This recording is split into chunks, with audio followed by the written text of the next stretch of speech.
اللہ ہی اللہ کیا کرو، دکھ نہ کسی کو دیا کرو، جو دنیا کا مالک ہے نام اسی کا لیا کرو۔ السلام علیکم ورحمۃ اللہ وبرکاتہ۔ دوستو، آج ایک اسپیشل نیوز، وقف ترمیمی قانون کے خلاف ملک بھر میں زوردار آندولن، مظاہرے اور احتجاج ہوئے۔ نماز جمعہ کے بعد کئی مسجدوں کے باہر پرامن احتجاج ہوا۔ کولکتہ اور جموں کشمیر میں بھی طلبہ نے احتجاج کیا۔ مہاراشٹر میں جلگاؤں سے لے کر ممبئی اور ممبئی سے لے کر ناگپور تک، مراٹھواڑہ میں ہر جگہ باقاعدہ مسلمانوں نے اس کالے قانون، اس شرارتی بل، شرارتی ایکٹ کے خلاف زوردار انداز میں احتجاج کیا اور وقف ترمیمی ایکٹ پوری طریقے سے ناجائز، اسنویدھانک ہے، غیر دستوری ہے، انہوں نے کھل کر اس بات کا اظہار کیا۔ ان آندولنس میں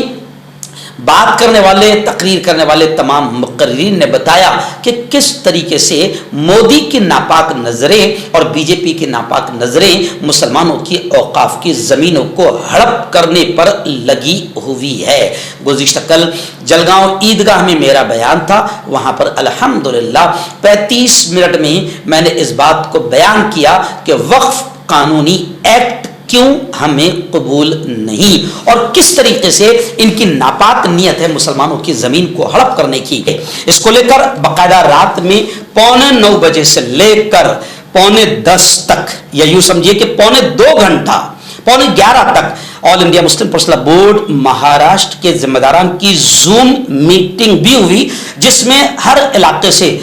کئی لوگوں نے شرکت کی اور تقریباً 500 افراد اس زوم میٹنگ میں شریک ہوئے۔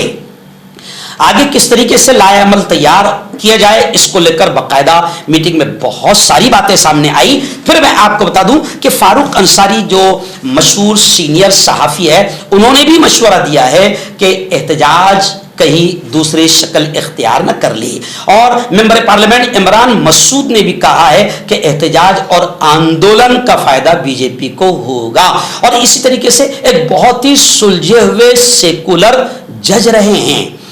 جو کافی خیر خواہ ہے الپ سنکھیان کے مائنورٹی کے، مارکنڈے کاٹجو، انہوں نے بھی یہ کہا ہے کہ احتجاج اور آندولن کا پورا فائدہ بی جے پی کو ہوگا۔ اس لیے گزشتہ رات میں نے میٹنگ میں یہ کہا کہ ہر علاقے میں کچھ چمکو لوگ ہوتے ہیں جو اپنی چھوٹی چھوٹی دکانیں چلانے کے لیے کسی کو ساتھ نہیں لیتے ہیں، کیونکہ اگر کچھ اچھے لوگ ساتھ میں آ جائے تو ان کو ان کی مارکیٹ ختم ہونے کا اندیشہ نظر آتا ہے اور یہ چیزیں پھر مسلمانوں میں انتشار کا شکار بنے گی۔ آل انڈیا مسلم پرسنل بورڈ کے ذمہ داروں سے یہ اپیل کی جا رہی ہے کہ آپ اپنی نگرانی میں ہر جگہ یہ کام چلائیں۔ سماجوادی پارٹی کی لیڈر اور سپریمو کی بیوی ڈمپل یادو کا بڑا بیان آیا ہے، انہوں نے کہا ہے کہ وقف ترمیمی قانون کے خلاف احتجاج، آندولن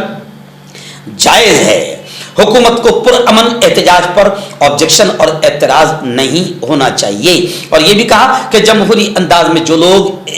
جو احتجاج کر رہے ہیں انہیں برداشت کرنا چاہیے، کیونکہ اتر پردیش میں جمہوری طریقے سے اور پرامن طریقے سے بھی احتجاج کو ناجائز اور ناپاک طریقے سے پولیس اپنے وردی کے بلبوتے پر حکومت کے ناپاک اشاروں پر احتجاج کو، آندولن کو کچلنا چاہ رہی ہے۔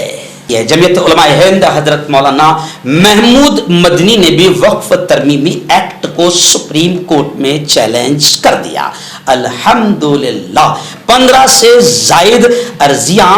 درخواستیں سپریم کورٹ میں اس ناپاک قانون کے خلاف جا چکی ہے اور 16 اپریل کو سپریم کورٹ میں سنوائی بھی ہوگی۔ گزشتہ کل دہلی میں اہم اجلاس میں آگے کا لائحہ عمل تیار کیا جائے گا۔ حضرت مولانا محمود مدنی نے بڑا اعلان کیا ہے۔ تو اب جماعت اسلامی ہند، جمعیت علماء کے دونوں دھڑے، اسد الدین اویسی اور ایسی سماجوادی پارٹی اور ادھو جی ٹھاکرے، ہم نے کل بھی کہا کہ تمام ہی وہ اپوزیشن پارٹیاں جنہوں نے کھل کر ہمارا ساتھ دیا ہے، ہمارا یہ فرض بنتا ہے کہ ہم ان کا شکریہ ادا کریں. میں نے اپنے چینل کے ذریعے سے ادھو ٹھاکرے سے لے کر شرد پوار تک اور شرد پوار سے لے کر سونیا گاندھی تک ہم تمام ہی اپوزیشن پارٹیاں اور خاص طور سے اکھلیش یادو کا بھی ہم شکریہ ادا کرتے ہیں کہ وقف ترمیمی بل کو لے کر انہوں نے ہمارا سپورٹ کیا ہے. خیر دعائیں کرے کہ یہ ناپاک بل کسی بھی طریقے سے ناکام ہو جائے اور سپریم کورٹ میں جو اسے چیلنج کیا گیا ہے اللہ کرے کہ انصاف مل جائے.